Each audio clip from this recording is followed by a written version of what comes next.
The pledge. I pledge allegiance to the flag to the flag of the United of the States of United States of America America and to the and the republic republic for which for it which stands, it stands, one nation, one nation, under God, under God, indivisible, indivisible, with liberty liberty, and and justice for all. justice for all. Okay.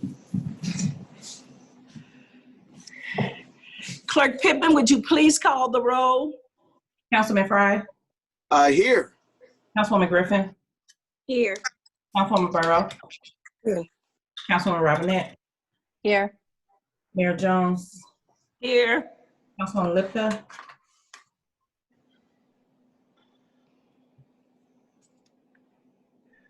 Here. and Councilman Garrett. Here. A quorum is present. Now we'll have our public comments. The citizens' comments were accepted via email prior to the meeting by Monday, September the 21st at 5 p.m. Clerk Pittman, do we have any comments that were submitted for tonight's meeting? I have two for today. And the first is from Erica M. Brooks. Why hasn't Dade Avenue been a priority infrastructure project? Because our main source of public transportation, the Metro Bus number 79, goes on Dade Avenue to Suburban Avenue. It has been clearly expressed due to potholes, the bus shakes their home. I've witnessed several side streets in the perimeters of the city council members' neighborhoods get new or repaved streets. More attention needs to be focused on where our sales tax dollars are being spent. In addition, it was brought to my attention that the city manager, Jeff Bloom, said it was trespassing to tend to the yards of abandoned and eyesore properties in our community. However, Missouri Senate Bill number 203, Good Neighbor Bill, says something different. We citizens have the right to keep our community beautiful when the city and the county don't enforce the ordinances and make sure the house owners don't devalue the property, the community, and make our homes a target for rodents, roaches, and loitering. Enforce the law, and we won't have to volunteer our sweat equity. And the next one I have is, the last one I have today is Nick Kassoff. Tonight marks the third time the Councilmember Griffin has introduced a resolution supporting community reparations. The previous two have died for lack of a second. I'm told that between city attorney and staff time, it costs the city about $250 each time a resolution is introduced.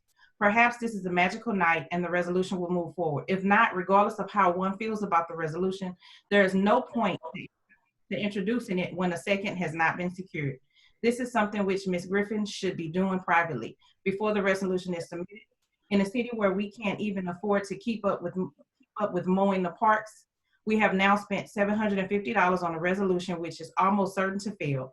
Even if it receives a second in its latest incarnation, I implore Ms. Griffin to secure a second before introducing such legislation again. Once you have a second, then let the debate begin. Meanwhile, please have enough respect for the limited resources of our city to stop introducing resolutions that die without debate. And those are the only ones I have today. Okay, thank you, Clerk Pittman. The next item on the agenda is the manager's report.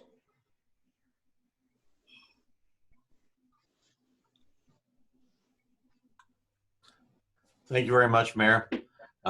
This evening, I'd like to call on Chief Hampton just for a quick update on COVID-19. Yes, Mayor, Council. Once again, pleasure to be here. I'm happy to actually be given news that we only have had a handful of new cases in Ferguson within the last 2 weeks. Right now, we have had a total of approximately 340 locations that have had COVID in the city of Ferguson. Now that means that's location residents. That means we have higher numbers of confirmed cases, but that's the actual numbers. Right now we're on a steady decline, and I think that's due to the social distancing, the washing of our hands, and the continuation of being vigilant of not getting into large crowds and wearing our mask. So I think if we keep up the good work, we're kind of getting in front of it. And just remind everybody that flu shots are this time of year to make sure that we're trying to get our flu shots as well. That's all I have on COVID, sir. All right, thank you very much. Any questions for John? All right, thank you very much, Chief. I do appreciate it. I'd like to call on Parks and Rec Director Dave Musgrave. Where are you, Dave?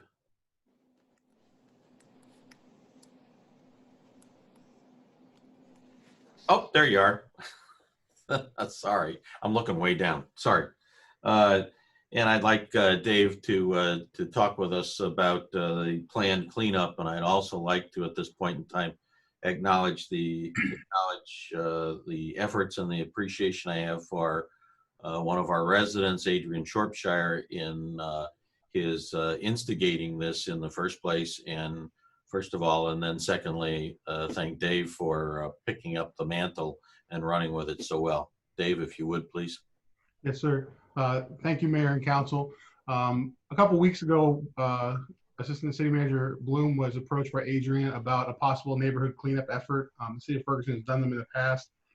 Most recently, this past spring, we had one. So with everything that's been going on with social media and some of the complaints about the areas needing cleaned up, that sort of thing, the Parks Department decided to kind of steamroll and move forward with this effort. We're looking at Saturday, October 3rd from 8 until noon to have the actual event. We'll have 3 separate locations to start from, one in each ward. One will be January Wabash Park. The other one will be down at Sam's Meat Market. And then the other location is going to be over at Forestwood Park. We've already got flyers up. We created a Facebook event that we're sharing across our social media pages. And I actually have yard signs being printed. I'll pick those up on Friday. They'll be available for pickup at the community center after 5 p.m. on Friday. Our hours on Friday are till 8 p.m. and then Saturday we're open 8 a.m. till 8 p.m. as well. We have several signs and we got toppers on them this time with the date and the time, so we can reuse these signs in future efforts as well as we deem necessary if we have future events.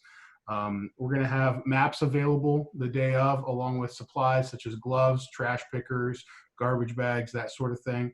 And we'll all kind of divide up by wards and go out and address the areas that need some cleanup by wards. We're working on possibly having a little bit of a barbecue afterwards. We're still sorting out the details on that, but we'll have more information as that becomes available. And we're also working with Republic Services to have dumpsters or pickups available at the 3 locations as well afterwards so that we can get all the trash picked up. But we really appreciate the volunteers that have already voiced their support in this event, and we hope that more people will be involved and we can get a lot accomplished in that day in the short amount of time we have. Any questions for Dave?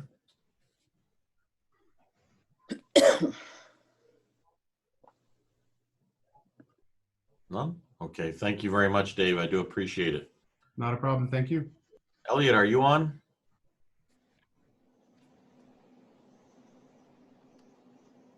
Trying to look at, I feel like I'm looking at Hollywood Squares. I'm sorry.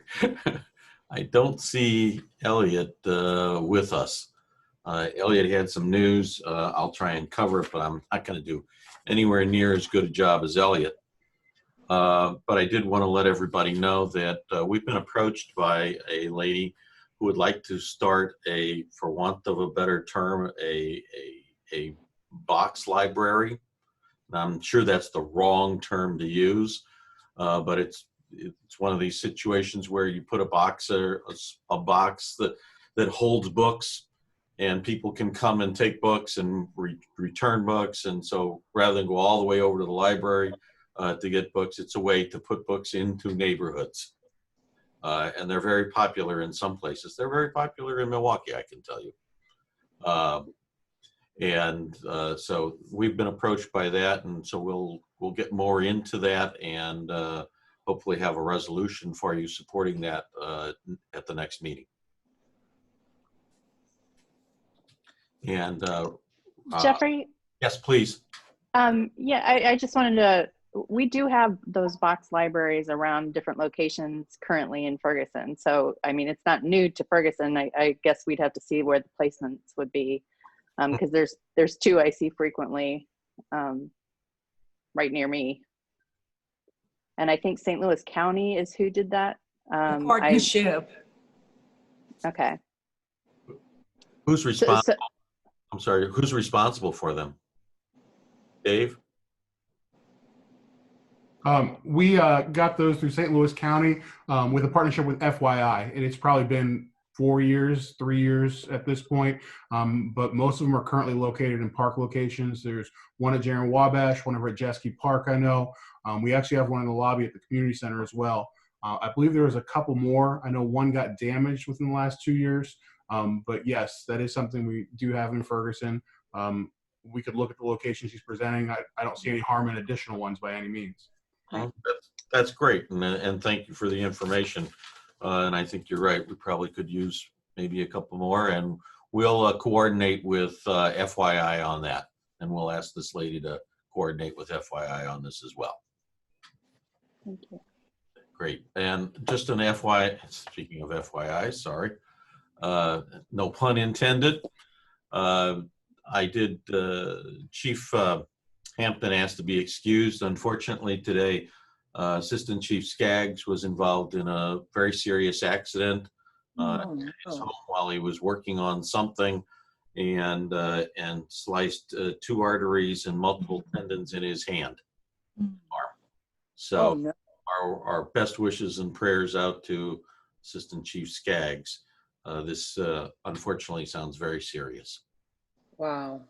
So Chief Hampton wanted to get to the hospital. He's Assistant Chief Skaggs is out of surgery. He was in surgery for about 3 or 4 hours. And so he's out, and John just wanted to get to him and see how his family is doing, see if he's up and awake, or if he needs any help. He's obviously going to need a lot of help. So just keep him in your thoughts and prayers. Okay. And if there are no other questions, or if there are no questions for me, Mayor, that's my report. Okay, thank you. We have a public hearing, the 2020 ad valorem tax rate. City manager or the director of finance, Ms. Miller, to provide information regarding the hearing. Good evening. Thank you, Mayor and Council. Octavia, do you have my presentation? No, I can give you the share. I can pull it up, but I thought I was sharing my screen with you. Yes, that's fine.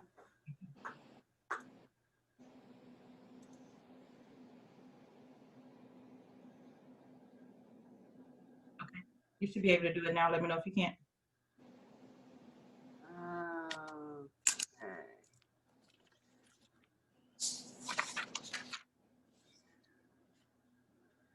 Okay. And then, sorry.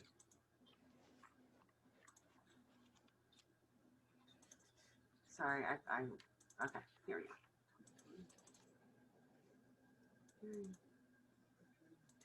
Okay.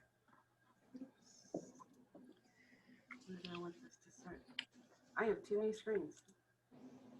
That one? Let's try that. Nope, that's not showing the right thing, is it? Yeah, you got it. Okay. Okay. Sorry about that. Okay. So thank you, Mayor and Council.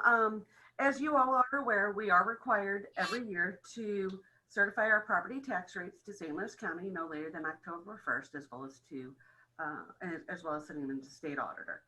So just as kind of a refresher for everybody, the property tax rates are set based on property assessments that are set by the St. Louis County assessor.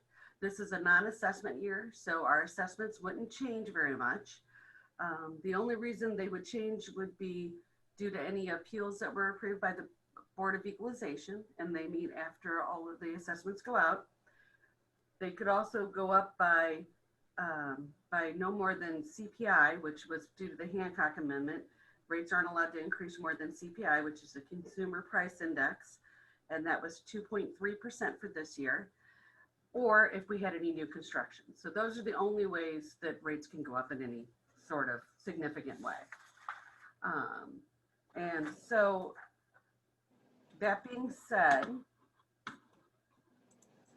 I'm going to go to this next slide, which does show basically this shows our assessed valuations, both residential, commercial, and personal property tax valuations over a period from 2007 to 2020. And as you can see, the city's assessments for residential properties had been steadily increasing since about 2016. If you notice, it went up to a high of $113,275,000. And then, I'm sorry. But then as you can see this year, it did drop a little bit. It dropped about $1 million in assessed valuation. And that would have had to have been done mostly on appeals. If you look at our commercial property, which is the red line here, that had been increasing quite significantly since 2016. It's gone up, it's seen actually an average increase of about $4,177,000. And then the personal property tax, which is the green line, has been kind of volatile since we had the low of 2011.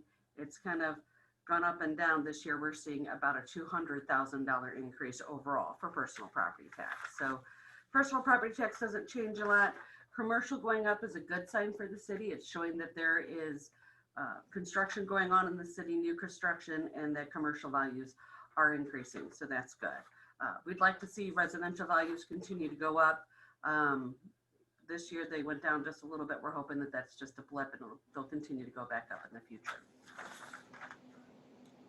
One question that we get a lot is, why are your property taxes so high? This is a comparative example from 2008 to 2019, the different tax rates. What's very interesting about this is if you look at the city of Ferguson tax percent of your tax bill, your overall percentage, city of Ferguson only receives 13.6% of what you pay in total taxes for any given fiscal year, or at least for 2019. State of Missouri and St. Louis County collect 25.8 million or 25.8% of those funds that you send into St. Louis County. The Ferguson Florissant School District collects 56.3% of those funds, and then the remainder of 4.2% went to Ferguson Library.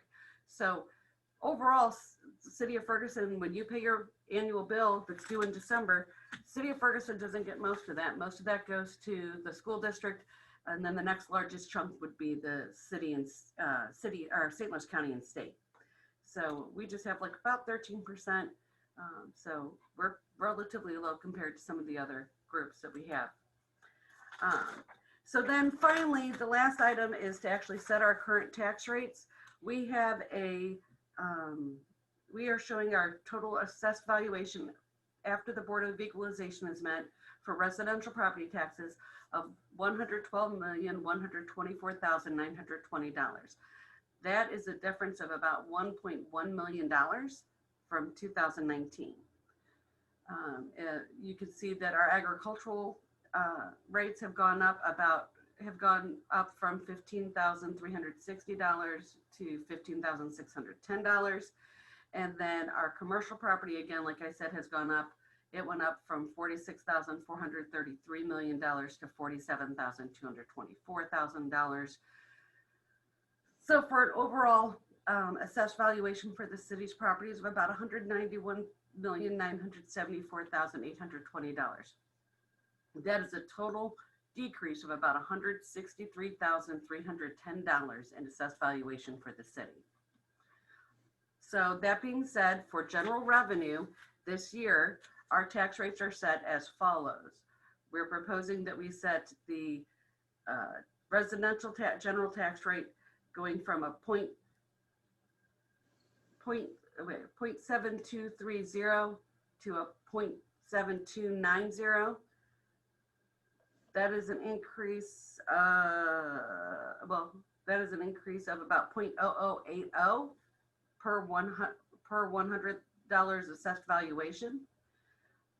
We are anticipating for general revenues going up from 0.4430. They're going to go down on agricultural down to 0.44 so that's a difference of about 0.0060 per $100 of assessed valuation. And for commercial property, we're proposing that they stay the same at 0.7630.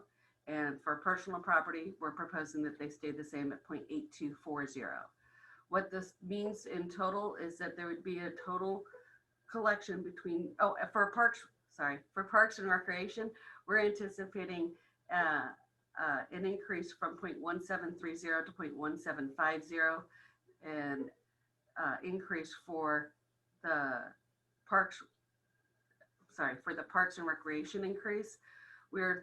For residential, for agricultural, we're looking at a decrease of from 1190 to 0.1150. It's a 0.0040 change in assessment.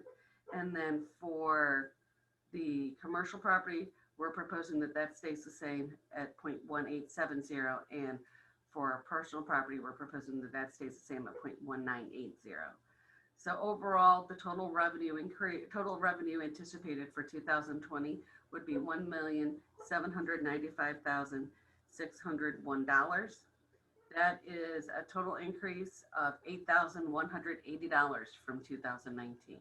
So property tax rates and increase aren't very much from one fiscal year to the next. It's a non-assessment year, so they can only go up a very limited amount. The only other item to mention would be the general obligation fund. The rates for the general obligation fund would go from 0.2760 from 2019 to 0.2770 for 2020, which is a 0.0010 per $100,000 assessed valuation. And so that would be the total collected for general obligation would be $531,770, which should be enough to cover our principal and interest payments for the general obligation debt. Are there any questions about the property tax rates values? So Lexi, Yes, ma'am. I love you and I know you love numbers, but just to get down to the part where my head started swimming and I was trying to follow everything. Mm-hmm. The bottom line is we need to do this. It's going to only increase it's not going to increase the personal property. It's not going to increase the commercial property. It's going to increase the other properties. And in the bottom line is we are coming in at a loss this year. You're pretty close. We have to do it. We are actually going to come in with an additional $8,000, about $8,000 this fiscal year. So we're anticipating collecting an additional $8,000 above last year. Well, we'll take anything we can. I'm sorry, go ahead. But the assessments did not really change because those are set by St. Louis County and it's a non-assessment year. So Got it. The only thing that changed would be appeals and any appeals that were approved by the Board of Equalization. Got it. Thank you. Thank you.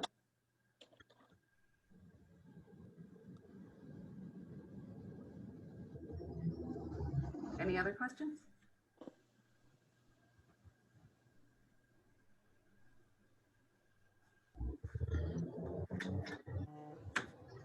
Well, if there aren't any, that's all I have for the actual tax rate hearing. There will be a resolution to be approved for later on during the meeting.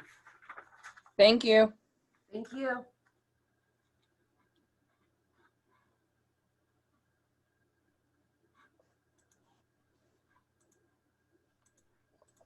Now Octavia,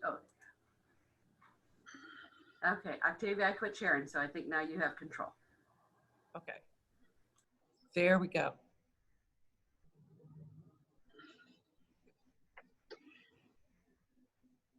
Octavia, were there any comments submitted, or is there anyone in the public that would like to speak at this time? I didn't have any comments, no. None were submitted. Okay. At this time, we're going to close the public hearing and move on. We're going to move to the consent agenda. Is there any corrections? Does anyone see if there's a need for any corrections? If none, I would like to request a motion and a second to approve the minutes. I move. I move. Second. Councilman Fry moved, a second by Councilwoman Griffin. All in favor, say aye. Aye. Aye. Are any opposed? Ayes have it, minutes. We going to move to the resolutions. Resolution number 2020-36. Without objection, we're introduced by council members present.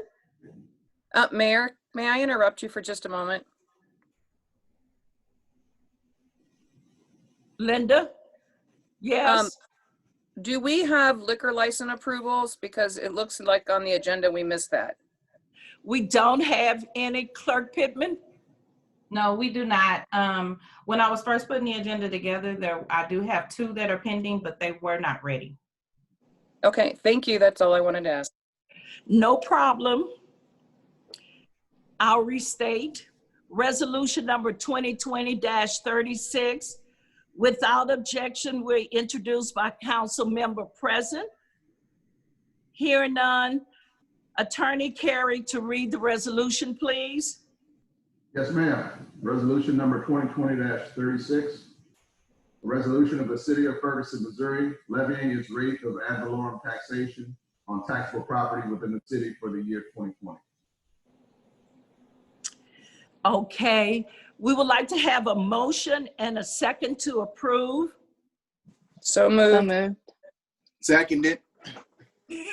I heard Councilwoman Linda Lipka to do the motion and Councilman Fry to second it. Clerk Pittman, would you please call the roll?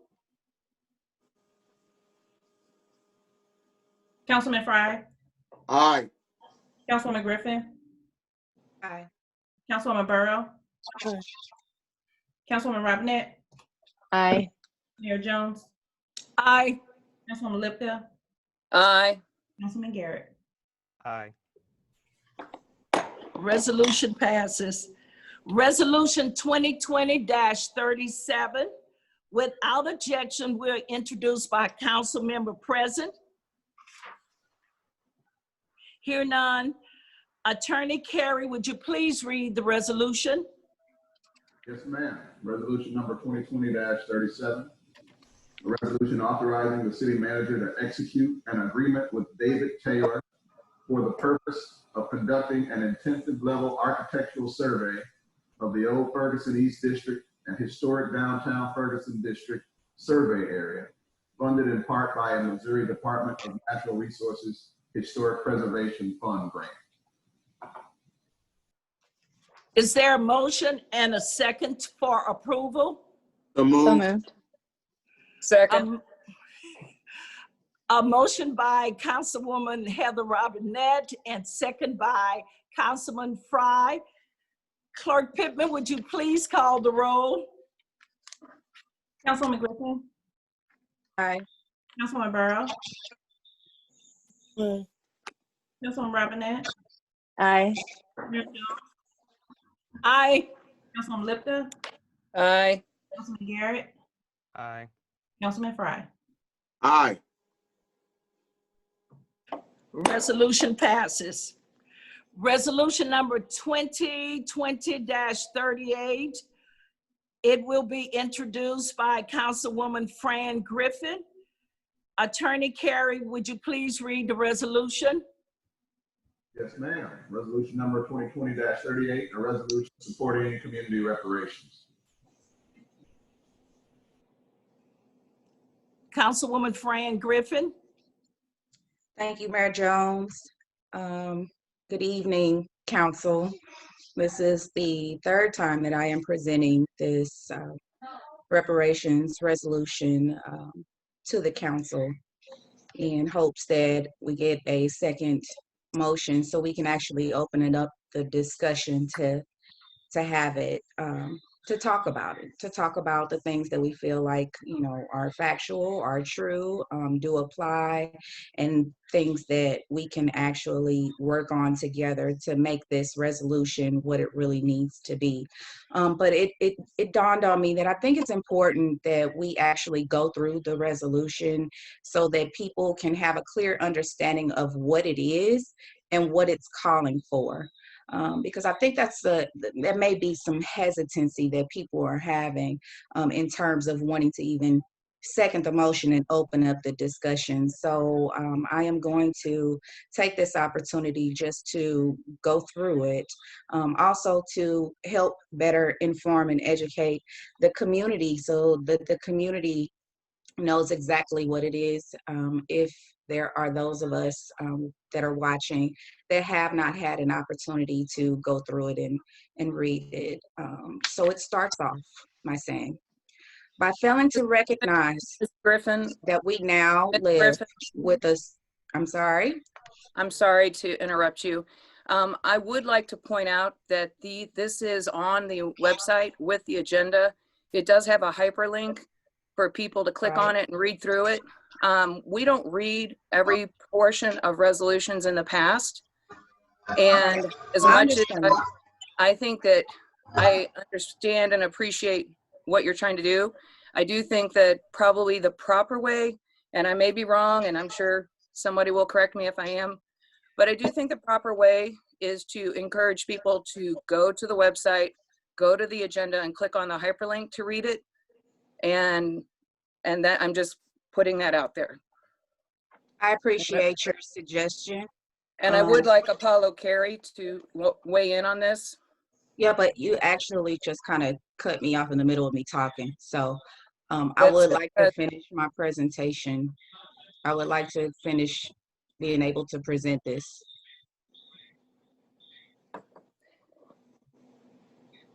I do think there's some legalities in the way it's being presented. That's all I'm trying to point out.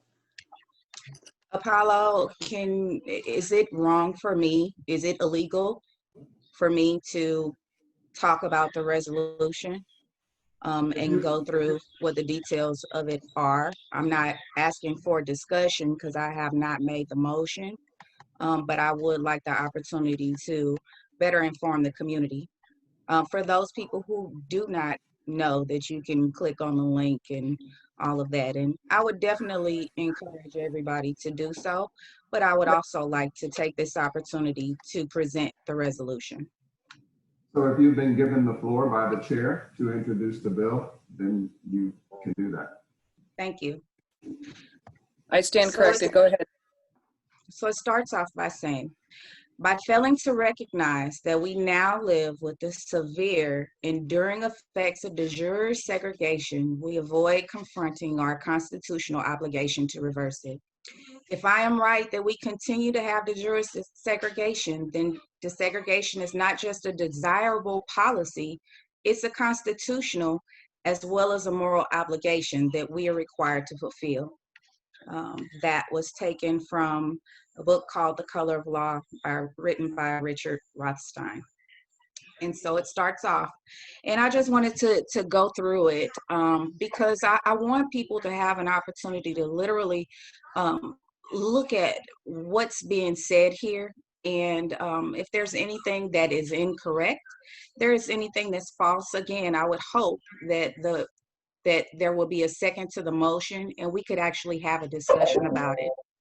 So it says, whereas Black people have been unjustly enslaved, we know for a fact that's real. Black people have been unjustly segregated. We know that has happened. Black people have been unjustly incarcerated. We know that has happened. Black people have been denied housing through racist practices in private realty market, including redlining, steering, block busting, denial of mortgages, and gentrification. And whereas Black people have been denied housing, displaced, and inadequately housed by government housing policies that include discriminatory VA, VHA practices, urban renewal, and a variety of local and federal affordable housing programs. And whereas Black people have been consistently and widely impoverished by discriminatory wages paid in every sector of the local economy, regardless of credentials and experience. We know those are things that have happened. Black people have experienced disproportionate unemployment rates and reduced opportunities to fully participate in the local job market.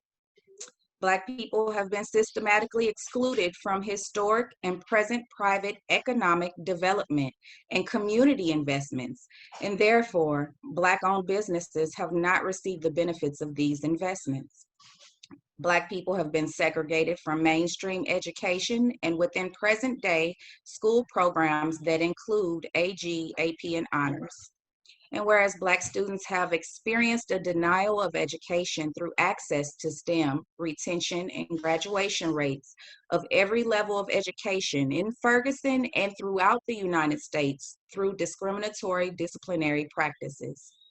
And whereas Black people historically and presently receive inadequate, if not detrimental, health care as exemplified by disproportionate morbidities and mortality rates that result from the generational trauma of systematic racism, discriminatory treatment by medical professionals, and discriminatory medical practices such as involuntary sterilizations, denial of adequate testing, denial of preventative and curative procedures. And whereas Black people have been unjustly targeted by law enforcement and criminal justice procedure, incurred large amounts of warrants, incarcerated at disproportionate rates in order to generate revenue for the city, and subsequently excluded from full participation in the benefits of citizenship that include voting, employment, education, housing, and healthcare. And whereas Black people have disproportionately been forced to, for generations, reside in adjacent to or near toxic sites that negatively impact their health and property. Whereas Black people have disproportionately been limited to the confined routes of travel to limited geographic areas provided by publicly funded transportation. And whereas Black people have disproportionately suffered from the isolation of food deserts and childcare deserts. Whereas systematic racism was created over centuries and will take time to dismantle. Whereas state and federal governments have a responsibility to adopt programs, policies, and funding to address reparations. Now, this is the part where it actually talks about what this resolution is calling for. Now, therefore, be it resolved by the City Council of the City of Ferguson that the City Council of the City of Ferguson, 1, apologizes and makes amends for targeting of Blacks by the way of implementing the pattern and practice of targeting Black residents of Ferguson and surrounding areas in an effort to generate revenue. 2, apologizes and makes amends for its enforcement of segregation and discriminatory practices such as roadblocks and barricades on the municipal borders which neighbored the Black municipality, Kinloch. 3, apologizes and makes amends for being a sundown town and being aware of and not preventing a nearby urban renewal program that destroyed multiple successful Black communities. So those 3 are simply apologies, and figuring out a way how we can make amends. Number 4, calls on other organizations and institutions in Ferguson that have advanced and benefited from racial inequality to join the city in its apologies and invites them to address racism within their own structures and programs and to work with the city to more comprehensively address systematic racism. Calls on St. Louis County, the state of Missouri, and the federal government to initiate policymaking and provide funding for reparations at the county, state, and national levels. Now we know we're calling on it. We cannot mandate them, but we can call on them. Directs the mayor to establish a process within the next year to develop short, medium, and long-term recommendations to specifically address the creation of generational wealth and to boost economic mobility and opportunity in the Black community. That's what number 6 is asking for. Directs the mayor to establish a process within the next year to develop a special equity board committee and to utilize their talents when forming policy and programs that will establish the creation of generational wealth and address reparations due in the Black community as mentioned above.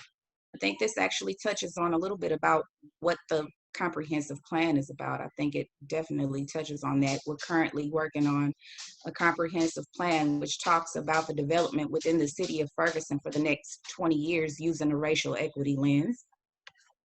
Seeks to establish within the next year a new commission empowered to make short, medium, and long-term recommendations that will make significant progress towards repairing the damage caused by public and private systematic racism.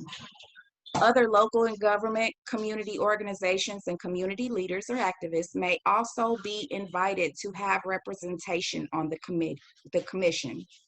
The task of the Community Reparations Commission is to issue a report in a timely manner for consideration by the city and other participating community groups for incorporation into their respective short and long-term priorities and plans, including but not limited to the comprehensive plan, which was designed using a racial equity lens.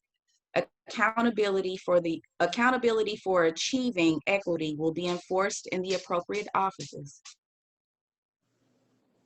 The repealing budgetary and programmatic priorities may include, but not limited to, increasing minority home ownership and access to affordable housing, increasing minority business ownership and career opportunities, strategies to grow equity and generational wealth, closing the gaps in healthcare, education, employment and pay, neighborhood safety, and fairness within the criminal justice system. Number 9, calls on the commission listed above to give at minimum a biannual update to the city council on the progress of work pursuant to this resolution. So this is the resolution that I am asking for a second motion so that we can simply have the discussion. Again, you don't have to agree on everything in here. I actually created this resolution with the intention that we would all as a city council be able to sit down and have this discussion and actually talk about this. And if there were things in there that was agreed upon, then we'd agree upon them. If there were things in there that we did not agree upon, then we could be able to provide amendments for. But at this point, it's just astounding to me that the conversation, we're not even at a point where the conversation is ready to be had. I definitely want to speak to Nick, but I will do that at the closing. I'll do that at closing because that doesn't apply to here. But at this point, I am going to make the motion to have the discussion. And I would appreciate if anybody who is interested in having a discussion, whether you agree or you don't, to second the motion so we can move forward. A motion has been made by Councilwoman Fran Griffin for resolution number 2020-38. Is there a second to the motion?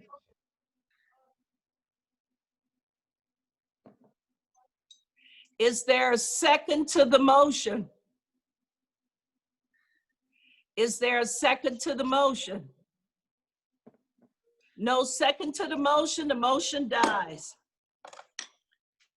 Moving on to resolution number 2020-39.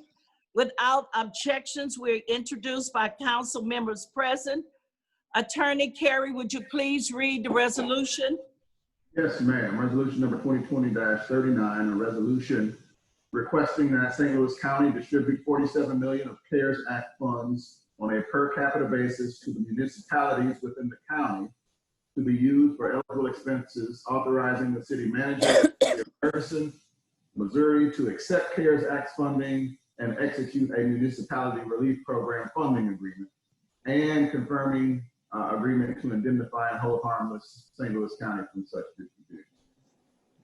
Do we have a motion and a second for approval? So moved. Second. It has been moved by Councilman Fry and second by Councilwoman Griffin. Clerk Pittman, would you please call the roll?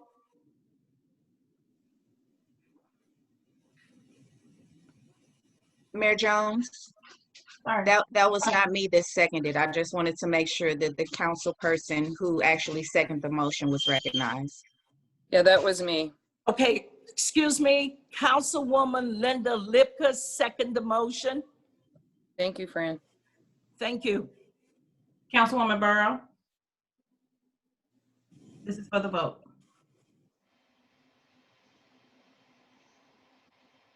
Abstain. Councilwoman Robinette. Aye. Mayor Jones. Aye. Councilwoman Lipka. Aye. Councilman Garrett. Aye. Councilman Fry. Aye. Councilwoman Griffin. Aye. Resolution 2020-39 passes. Resolution number 2020-40, without objections, were introduced by council members. Hear none. Attorney Carey, would you please read the resolution? Yes, ma'am. Resolution number 2020-40, a resolution accepting the dedication of a peace pole in the city of Ferguson, Missouri. Do we have a motion and a second for approval? So moved. It has been properly moved by Councilman Byron Fry. A second? Second. A second by Councilwoman Fran Griffin. Clerk Pittman, could you please call the roll? Councilwoman Robinette. Aye. Mayor Jones. Aye. Councilwoman Lipka. Aye. Councilman Garrett. Aye. Councilman Fry. Aye. Councilwoman Griffin. Aye. Councilwoman Burrow. Aye. Resolution passed. We have one bill for second reading. We would like to have a motion and a second to read the bill a second time and pass upon its passage. So moved. Seconded. It has been properly moved and second. The motion by Councilwoman Heather Robinette, second by Councilmember Fry. Fry. Attorney Carey, would you please read the bill?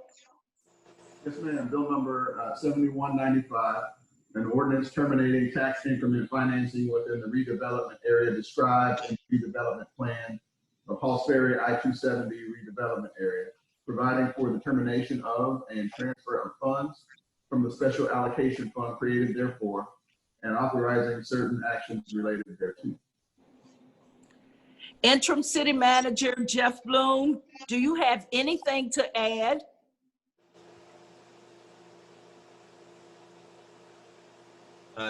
No, ma'am, other than what I said last week, and this is simply to terminate the TIF, the Halls Ferry TIF. Thank you. Any council member would like to add or have any additional questions? I hear none. Clerk Pittman, could you please call the roll? Mayor Jones. Aye. Councilwoman Lipka. Aye. Councilman Garrett. Aye. Councilman Fry. Aye. Councilwoman Griffin. Aye. Councilwoman Burrow. Aye. Councilwoman Robinette. Aye.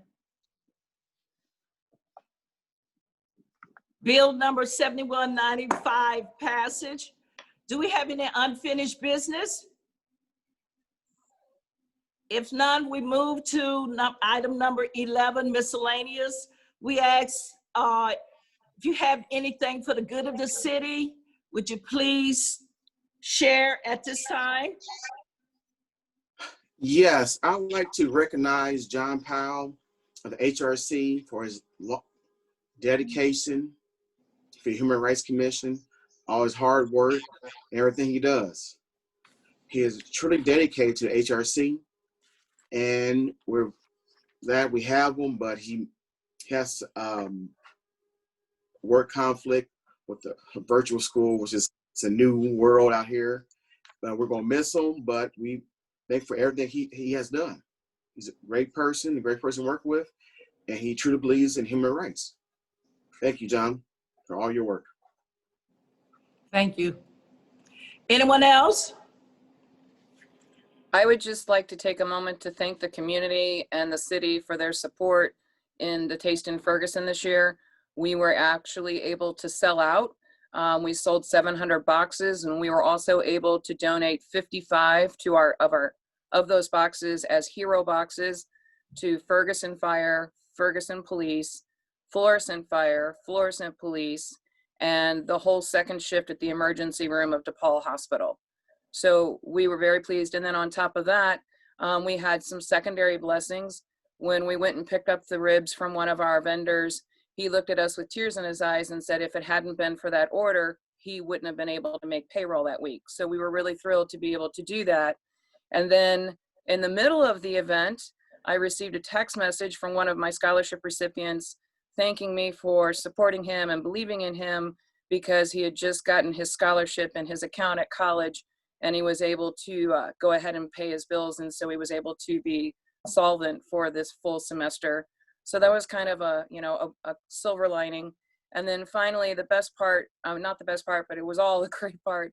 But one of the other additional things was that we had some food left over, and we were able to donate it to a food kitchen downtown, and we were able to feed hot meals to another 100 people. So the event had multiple areas of goodwill and good community, and it all starts in Ferguson. And we want to thank you as the founders of that organization, myself and the McGartlands.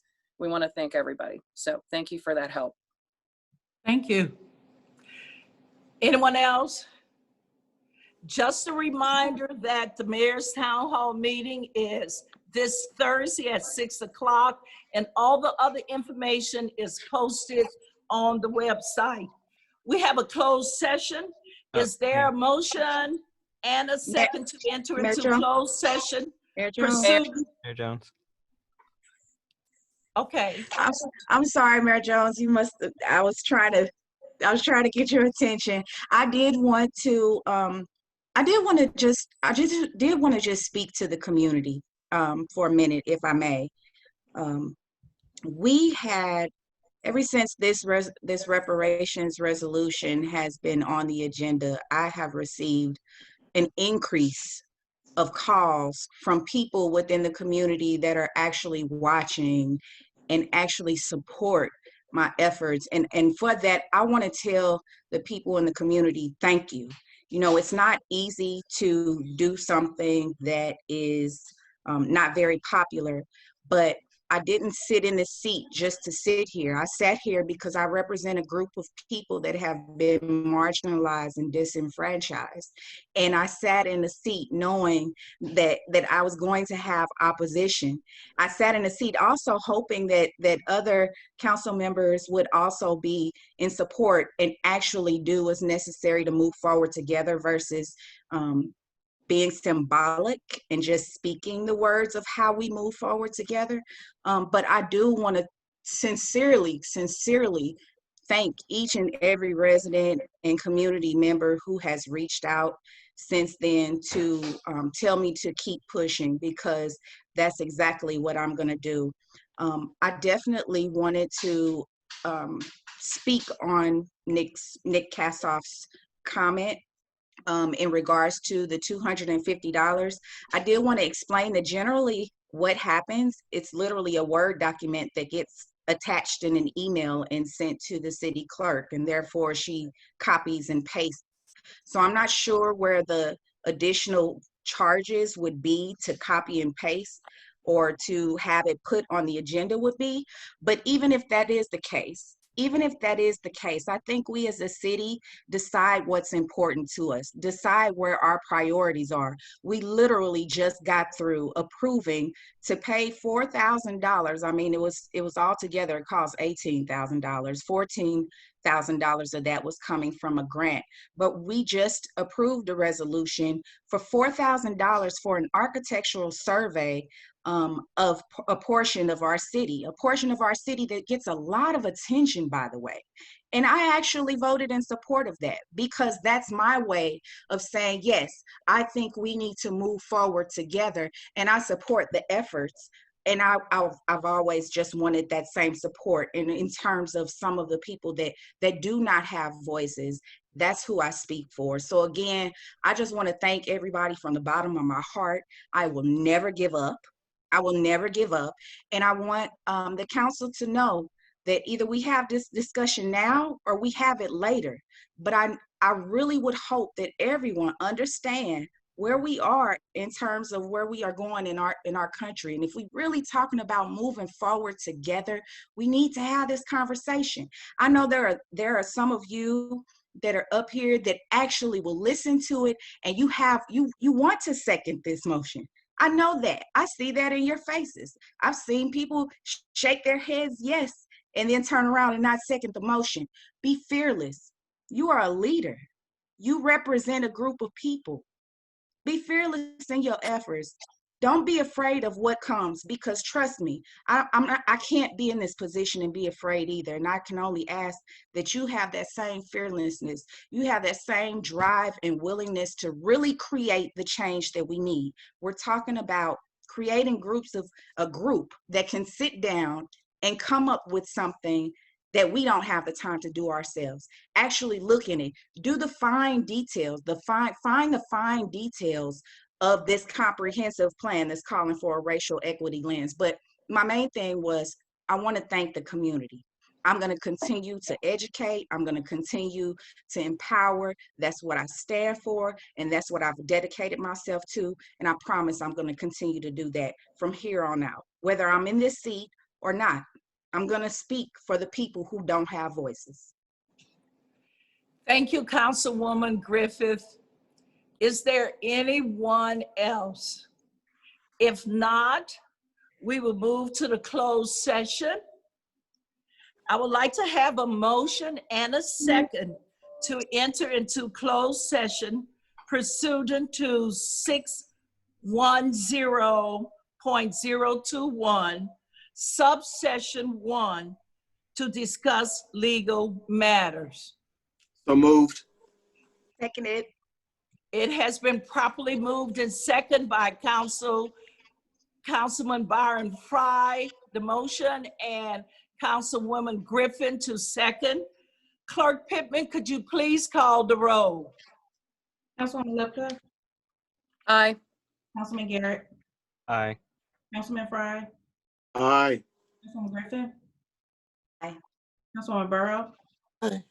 Councilwoman Robinette. Aye. Mayor Jones. Aye. Thank you, everyone, and have a good night. We will now move to the closed session.